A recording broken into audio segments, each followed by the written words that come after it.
Hey, what's up, guys? And welcome to this very special episode of Rant-Or-Review, where today we're going to take a look at the life and the career of someone who I consider to be a legend, Robin Williams, who tragically passed away this past week. We're going to take this time to celebrate his career and talk about our memories of seeing his films and the impact that it had on our lives. I grew up in the 90s. I consider myself 100% a 90s kid through and through, and a lot of his biggest movies came out in the 90s. You know, you had Jumanji, you had Mrs. Doubtfire, you know, so many great movies, Aladdin, you know, and I grew up with all those movies, and I always loved them as a kid. You know, Mrs. Doubtfire would probably be my favorite, you know, of when I was growing up. You know, he was just, there are very few people who have the ability to convey comedy so well and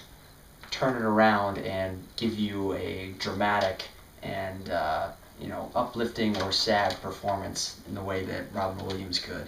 Because even Mrs. Doubtfire had its moments where it got really serious and really tense. Yeah. You know, talking about the problems of divorce. How it could be as serious as hilarious. But it was a kid's movie. Yeah, it was a kid's movie and it was funny. Yeah. And everybody was laughing, and then all of a sudden he goes to where he says he can't live without oxygen, he can't live without his kids. You know, so he's saying you might as well just just make him not breathe. Yeah. You know, it's pretty much what it is. And there are very few comedians who are able to go into acting and be successful. You know, a lot of them failed. You know, the biggest example of that would be Bill Cosby. He had like 2 movies and then that was it. They both bombed and that was the end of them.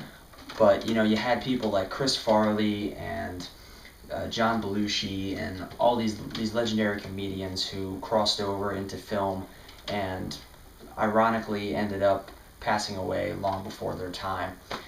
But they all left these legacies for us, you know, and it's a shame they couldn't make more. Yeah, the fortunate thing is that, you know, like I said, they left such legacies that we're able to go back and watch a lot of these classic movies, you know, and relive a lot of these great moments. It just has a different feel to it when you watch it after they're gone, rather than they're still making more. Definitely. It's just a different feel to the movie.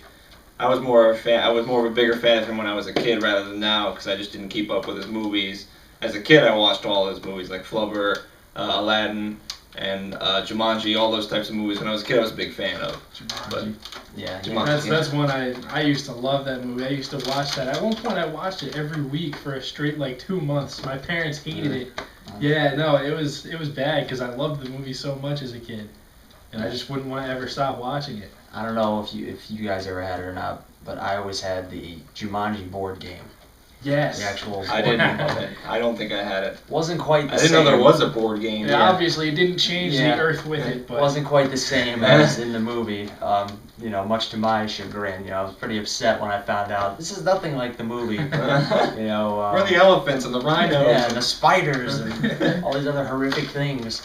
Before we did this video, we watched Dead Poet Society, which is probably my favorite film of his. You know, it has a lot of the comedy in it. It allows him, with that role as the teacher, to be able to incorporate comedy and as well as teach these important lessons that not only the characters are able to use to improve their lives, but the audience is able to use to improve their lives, you know. And this is one of those movies to me that really had a big, profound impact on me. And you know, it may sound like cheesy and, you know, over the top to say, but I really do feel like that movie changed my life in certain ways, especially because of the fact that I'm such a big fan of art and poetry and music and all those different types of things, that it really shows you that you really have to get the most out of life. You know, you really have to suck the marrow out of life and, you know, carpe diem, you know, and seize the day.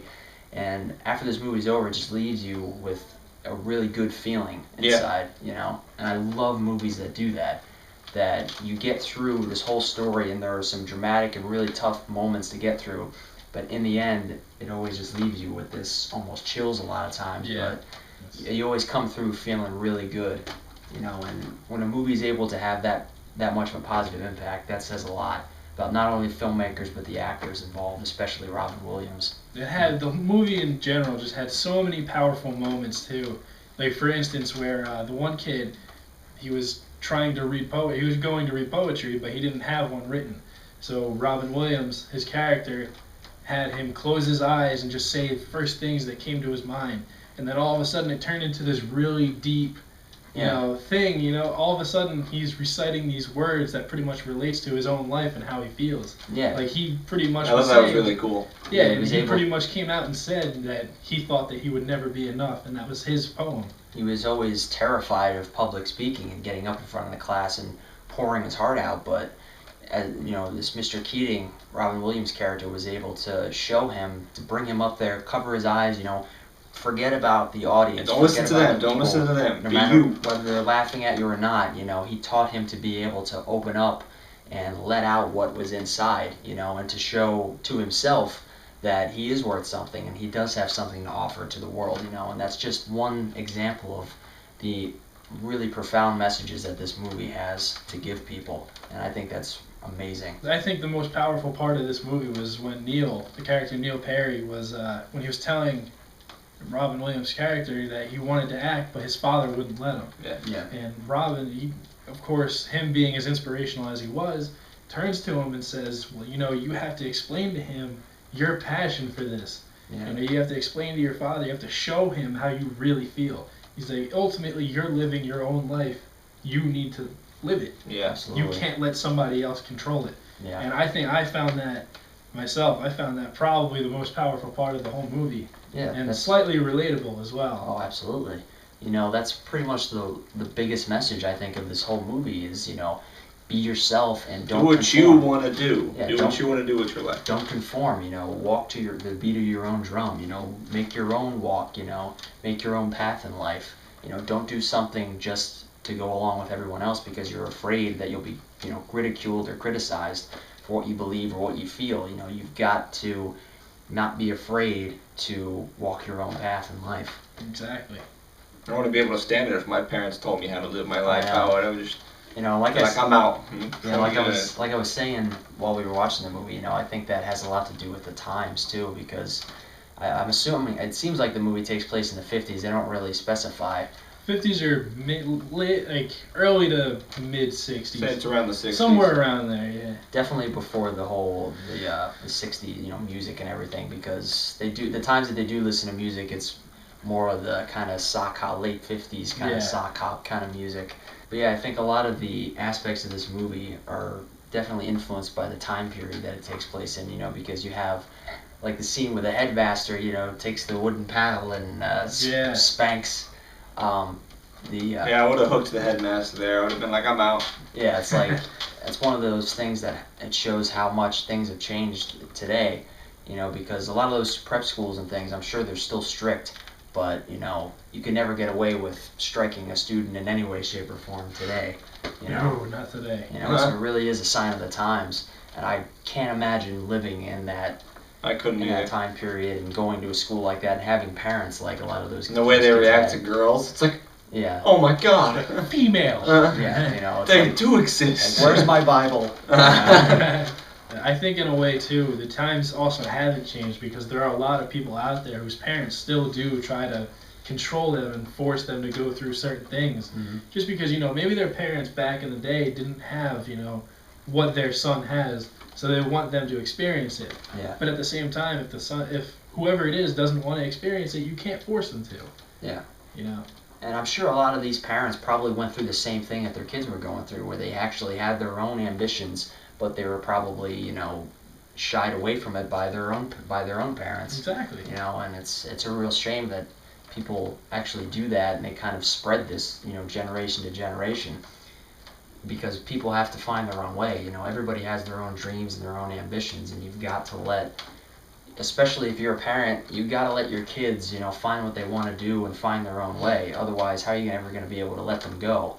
You're there to guide them, not tell them what to do. Help them when they need it, not control them. And parents who control their kids, in my opinion, it just shows that they're afraid. They don't have any confidence in their kids to succeed on their own, so they just want to, keep them enclosed in this bubble that they've designed for them, for the rest of their lives. It's like they're never going to really live. They're never going to have any positive experiences if they keep doing that to the kids. Exactly. You know? I feel like this wasn't just Mr. Keating either. I feel like Robin Williams was actually feeling what he was saying. I feel like he always gets into his character. Yeah. He always gets into always it. in interviews, whenever he's being serious in an interview, which is kind of rare to find because let's be honest, he takes any interview and turns it into pretty much a stand-up routine. God, yeah. And it's amazing how he does it too. He just takes joy in making everybody laugh.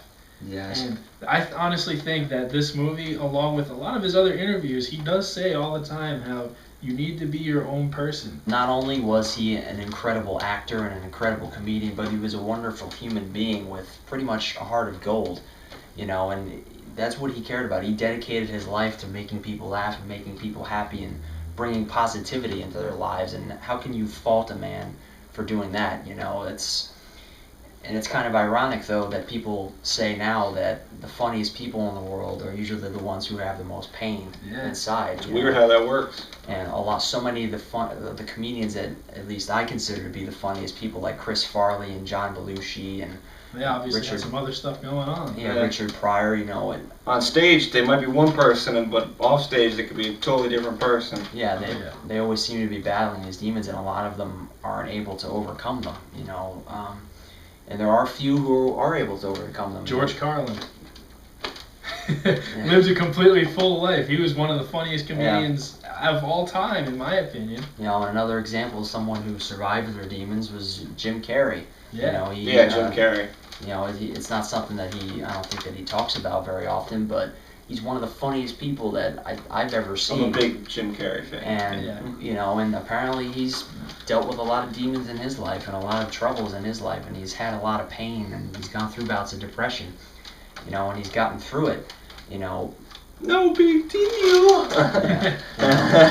It's just really amazing how comedy and laughter is able to, it really is the best medicine. Thanks to Patch Adams, we learned that.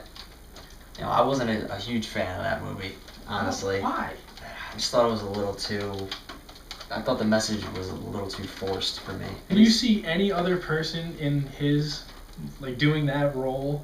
Especially like Dead Poets Not Society, really, no. Or even Good Will Hunting. Yeah, you Good can't Will if you could replace with the best actor you can think of, and they would not even come close. Not only would they not be able to replace him, but I wouldn't want to see anyone else in that role. I can't really think of many people who've had that range, or who at least have, you know, been around long enough to develop that range. You know, in my personal opinion, I think people like Chris Farley, who also, you know, unfortunately passed away long before his time. Yeah. In my opinion, if he had, you know, been alive longer, I think that he would have ventured into more dramatic roles, and I think that he would have proven to be a really talented actor, really talented dramatic actor, you know. But unfortunately, he didn't get a lot of the credit that I feel that he deserved. But you know, thankfully, a guy like Robin Williams, he did get the credit that he deserved, and definitely. You know, he was nominated for Best Actor for Dead Poets Society. Unfortunately, he didn't win it, but he didn't win his first Academy Award until Good Will Hunting. You know, and he absolutely deserved it. You know, oh my God, he knocked it out of the park. Absolutely, absolutely. And the thing is, he probably didn't even look for awards. I remember back in his stand-ups and his interviews, he didn't even care. Like, yeah. He would joke around, you know. He would just be like, "Oh, this guy won it," you know. He would say, like, he had a famous joke that he used to say all the time. He used to say when they were reading the award for the Oscar, they would say, "And the award goes to not Robin Williams." He would say, that's hilarious. Not you for the second time. And he would always joke around like that. And he would be like, "Oh, well, the camera's still on you, and you have to pretend like, oh yes, I'm very happy." And he would just be like inside, just, "Oh, you son of a bitch." But, how do you not love somebody like that? You know, somebody who's able to be that talented and still remain humble for their entire career. That's just awesome. Whenever he's on a talk show, they don't even have a set interview for him. They just let him go. Yeah, I feel like that's what they did. Let him do his thing. I know, and I saw an interview the other day with somebody. It was a friend of his who said that he always pictured it as if he was talking one-on-one to someone, he would, you know, it would be a one-on-one conversation. But as soon as there were more than one person, like it's any type of audience. Yeah, as soon as there were more than one person he was talking to, you became an audience. You know, and that's just amazing. You know, the fact that he was that dedicated to making people laugh and bringing happiness to others, even when he wasn't feeling it inside himself. You know, that's just. Well, I did a biography on him back. I forget what grade it was in, but I remember reading that he used to just start off, like, before he did any comedy or anything like that, when he was younger. It was about the age that I was when I was doing it. I think it was about 6th or 7th grade when I did it. And basically, he used to just do voices that he would hear all over the place. Yeah, he's a good voice actor. He does an amazing voice. Great. And then he would literally just mimic people in front of his mom to get her to laugh. That's literally all he did. He wanted to make her laugh is really what it was. And they had a special thing with each other like that, where he would always pretty much perform for her right there, doing all these accents, all these new voices, and sounds spot on with every single voice and accent that he ever did. Crazy. There was one interview I saw with Ellen DeGeneres where she started just going off and naming all these accents, and he would just go and nail all of them. It's crazy. I forget how many there were. There had to be close to 20. 20 different accents, and there are ones that you probably don't even know what they sound like, but you hear them. He's got it down. He knows it. That's apparently how he developed the voice for Mrs. Doubtfire. He had all these different levels. He would start off really low and do a voice there. No, that's not quite right. Raise it up a little bit. No, not quite right. Keep raising it up until he gets to this really high British, old woman, and that eventually became the Mrs. Doubtfire voice.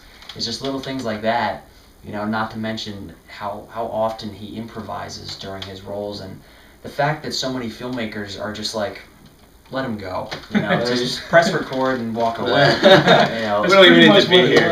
Aladdin, perfect example. He had everyone in that sound booth dying, and he improvised 90% of it. And I heard that the animators were like being driven crazy because they would have to spend more money to be able to try and draw the things that he was doing through his voice. If you've ever seen any of his stand-ups, they're ones that you'll never forget. Yeah. No matter whether you're into politics or not, a lot of his jokes are political. There are a lot of political jokes, like he does about Obama, he did about George Bush. He used to tear apart George Bush. And he just, no matter if you know who he's talking about or not, you laugh at it because it just sounds fun. The delivery is really what makes it. And he's all over the place. You see this hairy guy, older hairy guy. Hair on his arms. He used to joke around. The gorilla Coco that can sign all these things? He used to joke around how Coco ended up getting obsessed and wanted to take him into the back with him. Yeah, he became and do some things with him. There's videos of him interacting with Coco. And Coco loved him. He had this huge, crazy bond with Coco. Growing up, once I did this biography on him in about 6th or 7th grade, I just was a constant Robin Williams fan, so I actually went back and would watch movies that I hadn't seen of his before after that, and he was probably my favorite actor, up until I saw people like Leonardo DiCaprio, who can also do all those different roles and still be able to pull off comedy as well. Yeah. Not so much stand-up with Leonardo, but he was able to do comedic roles like Django Unchained. Yeah. Stuff like that. But growing up with Robin Williams, it's truly an utter. I don't even know how to describe how I felt when I first heard what had happened to him. I was at work actually, and throughout the entire night, I just couldn't stop thinking about it. And I got home and I was still awake, just trying to fall asleep, but couldn't because I couldn't fathom him trying to take his own life. Yeah, I didn't even believe it at first. My brother came into my room and was just like, Robin Williams is dead. And I'm like, I just couldn't, the sentence just didn't make sense to me. Yeah. And then this next sentence was, he committed suicide. And I was like, what? Robin Williams is like, no, there's no way that this is real. There's no way it's true. And then sure enough, I go on Facebook, which is where I always end up finding about every celebrity death, unfortunately. Yeah. Just goes to show that I spend way too much time on social media. But my grandpa's the one who told me. It was pretty funny. Oh, really? He went on his computer and it was on Yahoo an hour after it happened, and he's like, "Oh my God, Robin Williams died." I'm like, "Are you kidding me?" Sure enough, it started appearing everywhere. Every news outlet picked it up. I was mostly watching the coverage on CNN, and it was just, I just couldn't believe it. He was the last person that I would ever suspect would take his own life. And you never would have even guessed that he had any type of depression or anything like that going on. And it's a shame. Yeah, it's one of the first. It's the first time that I actually feel like the world is legitimately less funny now that he's gone. You know, Absolutely. there will literally never be another Robin Williams, ever. No one will ever even come close. You know, we got lucky. You know, we got lucky with him. Robin Williams was an incredible actor. He was an incredible comedian. He was not only funny, but he was able to make us laugh, make us cry, make us angry. There's always good meanings in a lot of his movies and everything he did. Yeah. He always showed that he had an amazing heart. He always gave back to people. He always contributed to charities and did wonderful things to benefit the world. Yeah. And you know, it's really just hard to even put into words the amount of loss that I think we all feel at this point. And you know, obviously, our regards and condolences go out to his family.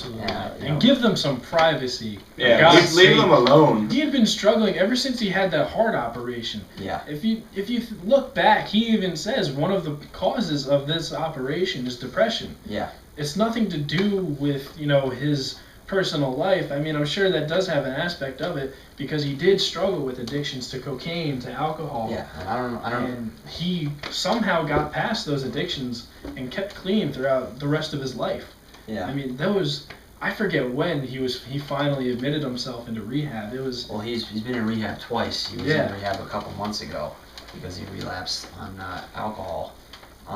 But thankfully, he never went back to cocaine, from what I've heard. But I don't know if you heard about it or not. His wife just came out today and made a statement that he actually, not only was he suffering from depression and he had Parkinson's. That he had the early stages of Parkinson's disease, and some people are saying that one of the things he loved to do a lot was exercise, and he would ride a bike. He would go cycling all the time. And a lot of people thought that it brought him even further into depression when he realized that pretty soon he was not going to be physically able to do that, because this was one of the things that he loved doing the most in his life, and it was one of his escapes in life. And I saw an interview with a doctor who said that 60% of people with Parkinson's, you know, suffer from depression. So, you know, not only was he going through these bouts of depression, but he also had to deal with this Parkinson's disease on top of it, which was just getting started. So really horribly sad circumstances surrounding this whole thing. And to close out, you know, just gotta say, you know, depression is a real thing. You know, so many people go through it, you know, and so many people end up taking their own lives because of it, you know. And addiction is a disease, you know, in my opinion anyway. If you don't start it, you don't have to quit. The bottom line is, if you're hurting, if you know you're not feeling good inside, you got to talk to somebody, you know. Anybody. Yeah. Friends, family, one of us, we don't care. Yeah. You don't gotta go through it alone. We're probably not doing anything better anyways, so go ahead and talk to one of us. Why not, right? You know, no one should ever have to feel alone, especially to the point where they feel like they have no choice other than to take their life. So please, you know, if you're feeling hurt inside, if you're feeling pain, please talk to somebody, you know, get help. And remember, everything you do affects somebody else in your life. Absolutely. Look at Robin Don't just Williams. think about yourself, think about everybody else and how they'll react to what you're doing and what you're thinking about. You gotta let people know. You gotta talk to people. Get help, do whatever you gotta do. Because, you know, it's one thing I've heard is that there's no such thing as too late. You know, there's no such thing as too far gone. There's always still time to get help. So I'd like to thank everybody for taking the time to watch this video, this tribute to Robin Williams. If you enjoyed this video, please like it. Please leave a comment. Let us know. You talk about your memories of Robin Williams. You know, what was your favorite movie? Your favorite movies, your favorite moments, your favorite moments from his stand-up. You know, share this video, spread the word, spread positivity. You know, don't spread negativity. Don't be one of those people. Let's celebrate his life, and let's not, you know... Go up to somebody, just give him a hug. Exactly. You know. Like, bring it in. Come on. Go right now, after you finish this video, go find somebody you care about and tell them you love them. Even if you don't know anybody, run in the middle of the street, just grab somebody. Come on. Hey, come on. Yeah. You know, thank you for watching this video, and Rest in peace, Robin Williams. And Robin, just remember, everybody loved you. Yeah, you were the man. Even if you didn't know it, you affected so many people's lives, and it's just a great loss. You were the man. Absolutely. Rest in peace, Robin. Thank you very much for the memories. All right.